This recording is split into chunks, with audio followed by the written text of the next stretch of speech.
I am Pocho Salcedo, and I welcome our audience in Latin America and all those who join us from coast to coast here in the continental United States and Hawaii.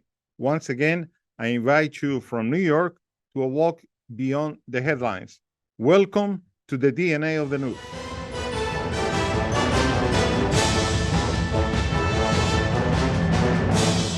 Today, we confront a global issue that undermines society and the economy: corruption. Costing over 2.6 trillion yearly, about 5% of global GDP, its impact is staggering. Business and individuals pay over 1 trillion in bribes annually, affecting us all directly or indirectly. We'll explore this matter with a guest dedicated to fighting corruption in his life and business. Singh, welcome to the DNA of the news. Yeah, greetings to all of you. Mr. Rajavi Singh is a chartered accountant, in practice as the senior partner of the firm of auditors and finance consultants in India, called R.K. Khanna and Associates, having their head office at Mumbai and branch at Bangalore. The firm has earned a name for integrity in profession and excellence in service. Mr. Singh has been a visiting faculty to well-known management institutes and is a regular speaker in many seminars and conferences. Well, firstly, can you give us an idea of what led you to champion this cause against corruption? Well, this has been a long story since the time I started my practice as a certified public accountant. I was dealing mainly with the revenue department of the government of India, which is considered to be one of the most corrupt departments across the world. And so I had the issue to get things done. Perhaps I have to pay bribes. But I, as a believer of Jesus Christ, I did not want to do that. But because I am not going to do that, am I going to be a failure in my work? That was the issue that I had. I want to have the cake and eat it too. I wanted to be honest and I wanted to be successful. So will I be able to do that? So I started working on that, and my experience in the early years showed, yes, I can do that. And in fact, by being honest, I have many other advantages. And I pursued, and over the years, I found it's very exciting. If you stand for the truth, you are successful, and you can be as successful as perhaps even the corrupt are. And that was the story in short for me. Well, thank you very much. It's commendable. Now let's address the elephant in the room. Many say it's only possible to do business in high corruption countries by getting your hands dirty. How can one maintain integrity and still succeed? Corruption is there in all over, rich or poor countries. It's there, in all environments.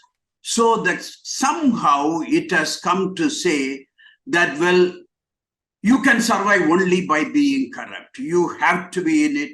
You can't succeed. It's very difficult to muster the courage to stand against that. I had to do that. I did that.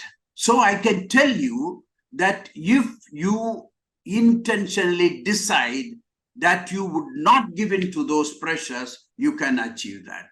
So my simple solution is, one decides in his mind that he would do it, and you pursue that.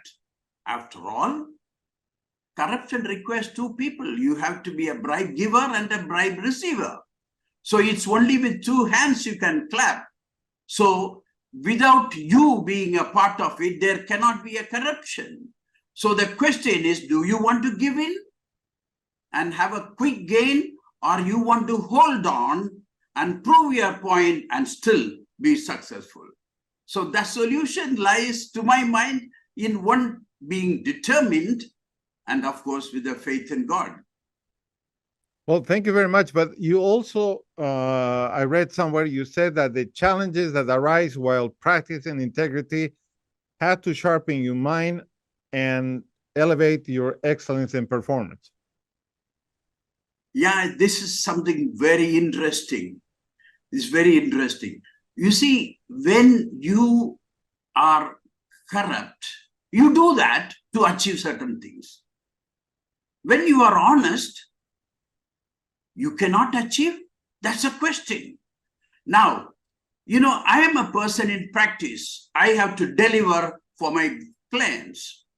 I can't go back and tell my clients, I want to be honest, so I'm not going to deliver to you what you want. I want to be honest, and at the same time, I want to deliver what is required to be delivered. In other words, what one achieves by being corrupt, I should be able to achieve even by being honest. How does one do that? If that is the case, you need to be innovative. You need to find out the ways. So I have found out that when you refuse to succumb to the demands and you are determined to be successful, you work hard on it.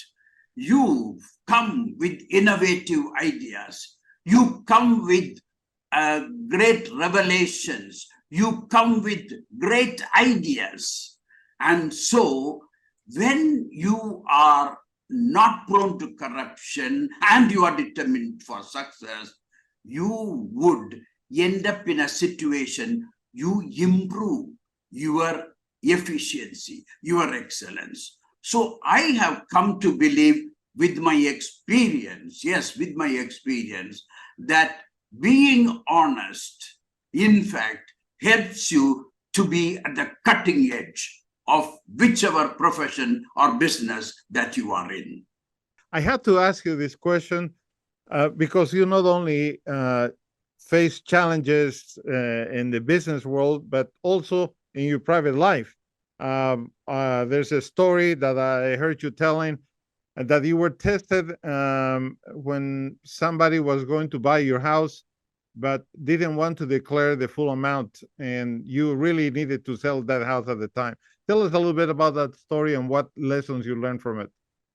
Well, that was a very interesting story. We wanted to sell the house, and it's all well known that whenever you enter into a transaction like this, you don't declare the full amount to the government. You declare a certain percentage to the government and pay tax on that. The balance amount, you receive it as unaccounted money, or what is known as a black money. And so that you save tax on that. So for the purpose of saving tax, almost everyone does that. So I had the issue that I had to sell our house, but my wife and I decided that we will not receive any money as unaccounted money. We did not mind paying the full tax, but we wanted that. Of course, it was difficult to get a buyer. Finally, after waiting for a long time, we got one buyer who said, yes, he is willing to buy by paying the full amount. And everything, all the details were finalized. I had, in the meantime, made certain arrangements where I would be using the money which I will be receiving by way of sale of the house for certain purposes. So I have made certain financial commitments. And just a week before the day, I remember we were sitting in a restaurant and my wife and I were having dinner together in a restaurant. That's when I received a call from the gentleman who said, well, you are coming here a week later to finalize the deal. And please remember, I will not be paying the full amount as declared money. Some part of the money you will have to accept in as unaccounted money, as cash. I was shocked and I said, no, that was not the understanding, for which he said, no, there is no way I will be able to do. And I said, no, you need to do that, otherwise I will find it difficult. And he said, in that case, I will not be able to go ahead. And I cannot say no to that because I had financial commitments and I can't say no to the commitment. I was in a very difficult situation. I turned to my wife and I said, we have to do that now and we have to accept a certain amount. Otherwise, the deal will not go through and I'm going to fail in my commitments. And my wife, without blinking an eye. She immediately said, Raja, after being honest all these years, do you want to be dishonest? I learned the lesson. I just called back the person and said, well, I cannot accept 1 rupee as unaccounted money. He said the deal is off. I came back and to the table, and I could not finish my dinner. I was worried. How am I going to meet my commitments? Well, that's how it ended. I had sleepless nights, to be honest, and struggling with all these matters. Well, as it would happen, a few years went by and we were looking for another buyer. Lo and behold, we got another buyer who was prepared to pay the full amount as declared money, and what he offered was more than what was offered by the earlier person by 25%. So as God would have it, we got a higher amount, all in declared money, and we got it. I went through a difficult time for a few months, but finally at the end of it, it was all good. And I said to myself, yes, when you take a stand, there is a God who watches over you and helps you in some way. And so I was better than what I was before. That was a great lesson that I learned. How does business or government prevent even the insinuation of being involved in a corrupt act? What is the key to deter corrupt entities from engaging with you? You see, interestingly, everybody talks against corruption, but everybody indulges in corruption. Those who talk against corruption, most of them are political leaders, and they are the worst offenders. So people talk about stopping corruption, about the means of stopping corruption, but they don't take any effective step for that. So what really happens is that the mechanism to be introduced to stop corruption is talked about, is brought about, but the corrupt find yet another way of overcoming that. So you cannot do this, you cannot do that, but there is a way to circumvent that is being found. In the revenue law, that you may not accept anything as unaccounted money. There is a law to that matter. There is a mechanism to find that out, to ensure that. But people are smarter. They find yet another way for that. However, some of the things that have happened, well, in some way or the other, have helped.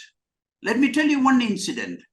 In government in India, the government, in their anxiety to bring in digitalization of all the matters and also to make everything online, have introduced even arguing your case online, or when appeals are filed, they are done through electronic media without face-to-face, but with the benefit of a face-to-face engagement. And that's an excellent situation. So by this means, yes, it's a very effective method that can be achieved.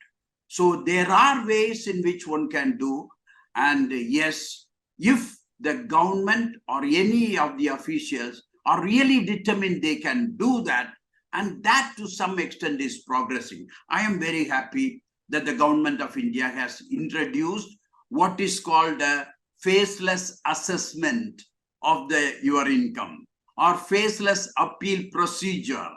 That's an innovative method that has been introduced by the government of India. That's one of the wonderful ways of reducing corruption in these matters. We'll see you in just a few seconds.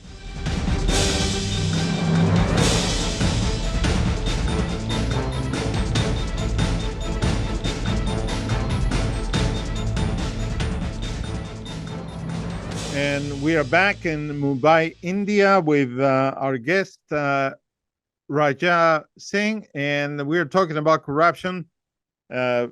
And we were going to be exploring now how it impacts our society at all levels, our countries, our nations, and it is amazing to look at the numbers. The World Economic Forum estimates that the global cost of corruption is at least 2.6 trillion with a T, about 5% of the global gross domestic product.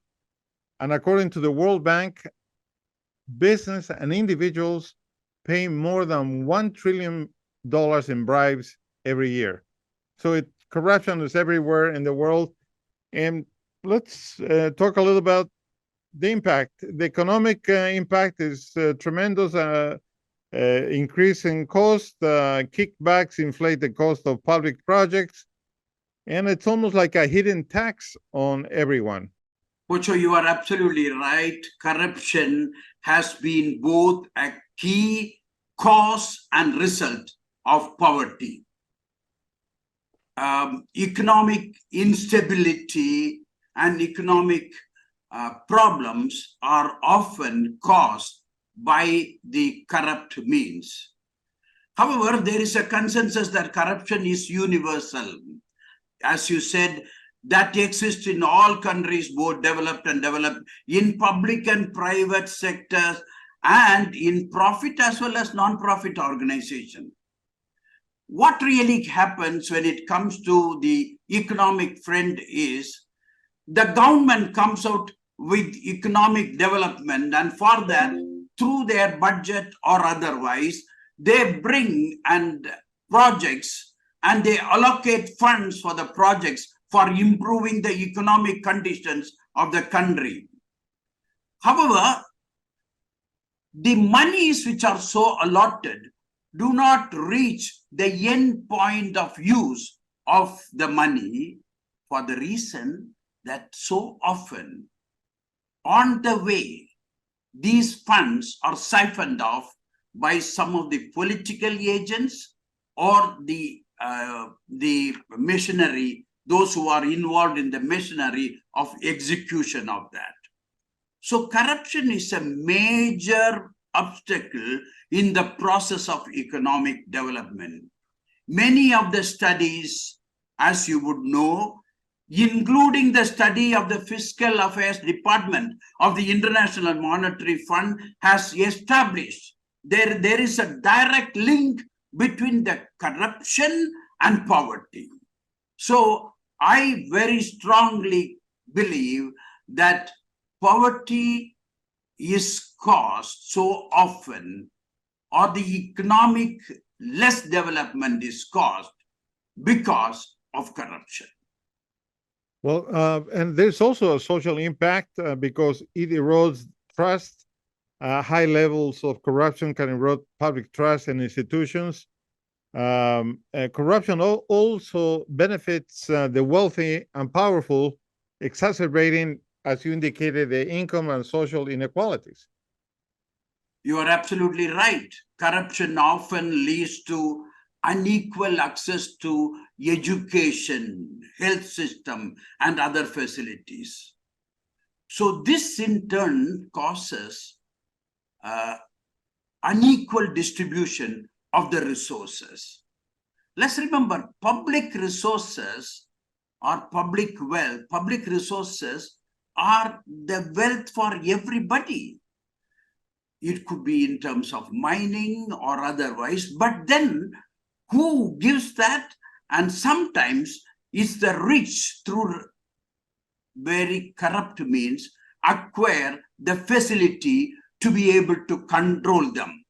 In turn, the cause of unequal distribution of resources comes about. So the corruption increases the inequality, resulting in rich become richer and the poor becoming poor. And it widens the gap between the rich and the poor. And so, obviously, that leads to social injustice. I'm also concerned about the political impact, especially the weakening of the rule of law. When corrupt practices not only go unpunished, but they permeate to the legal system. then really it can lead to a breakdown in relationships and the way institutions operate. Corruption, legal system, and political system get heavily impacted. Corruption is worst manifested in politics. When political leaders, in whichever system, democratic or otherwise, when they achieve their positions through corrupt means, they find themselves to be in a position where they are compelled to perpetuate the corrupt practices. Thus, corruption undermines even the elected government's ability to protect the people, and this erodes the public trust.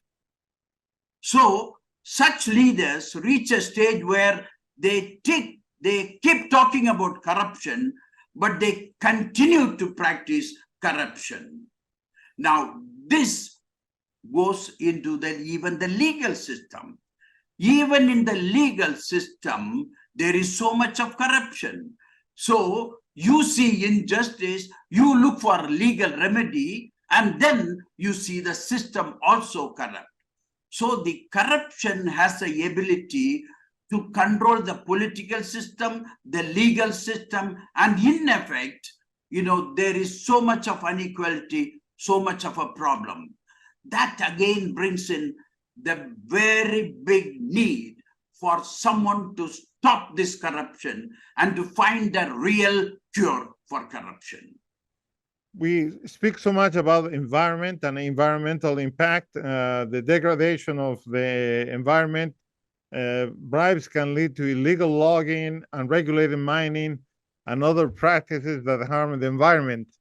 And ineffective regulation often is connected to corruption and hinders the environmental regulations, leading to unchecked pollution and habitat destruction. So the environment also gets heavily impacted by corruption. You are very right. You see, what happens is the corruption at the highest level is practiced by some of the rich, where the money goes to affect even the policy making. So the policy making in terms of maintaining the ecosystem is affected but at the policy level.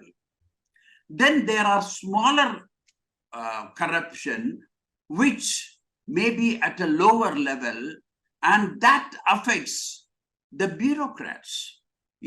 Small money paid to the bureaucrats then affects the implementation of that. So the ecosystem is affected.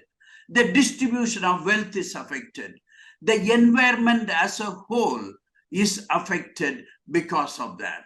So by this method, corruption even gets into the environment aspect of any country for that matter.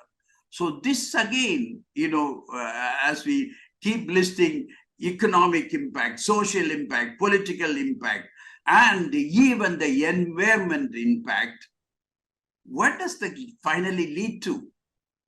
An absolute necessity for those who have the conscience and the willingness to stand up against corruption and look for a day when corruption will be eradicated, if not 100%, substantially. Thank you very much. But I think at large, you're speaking about the normalization of dishonesty. Pervasive corruption can lead to a culture where dishonesty becomes normalized, influencing younger generations to perceive corrupt as an acceptable practice. And frankly, there's a loss of national identity when corruption becomes normal. Pocho, you brought out a very interesting aspect of the corruption.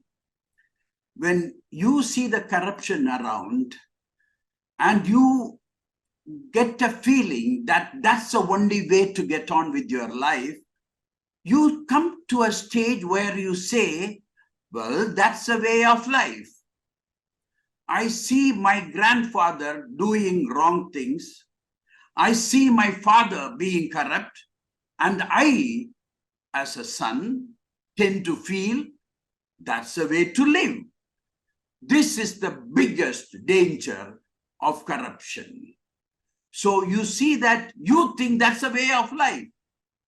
But I want to turn it around and say, look, you take a stand and you prove to the world that yes, you can be successful even while being honest. Then your son looks at you and says, yes, there is a way I can stand. So it can happen the other way also. When some people are honest, then that would influence the family and the others. And that's the way I see as a eradication of the corruption. Before we wrap up, what message would you like to leave our audience with? Everyone wants to stop corruption. Nobody likes to practice corruption, irrespective of the faith. I have come across people from all faith, irrespective of the faith. Their first option is being non-corrupt. The message that I have is this: would you, as an individual, stand up against corruption and say, I will not succumb to corruption, and take a stand? I can assure you, you will still be successful. But that's not all. The story is that when you take a stand, it influences others. I have seen that happening in my own life. My life of integrity has influenced my family, my son, my daughter, their families, and they all today take a stand. It has influenced all my employees across India. And it affects many of my clients, and they take a stand. So as your area impact, as your area of influence expands, the impact expands. And soon you will find out, in this fight against corruption, you are not alone. So my message is, take a stand against corruption. Thank you very much. You've been an incredible guest, a man of integrity and excellence, leaving behind the most significant legacy. You're influencing people we always think is from the top down, but it's from the bottom up, sideways, and every way, with the message that you are advancing. So wish you well. Thank you very much for being in our program. Thank you so much. It has been a great time here, sharing my message with everyone.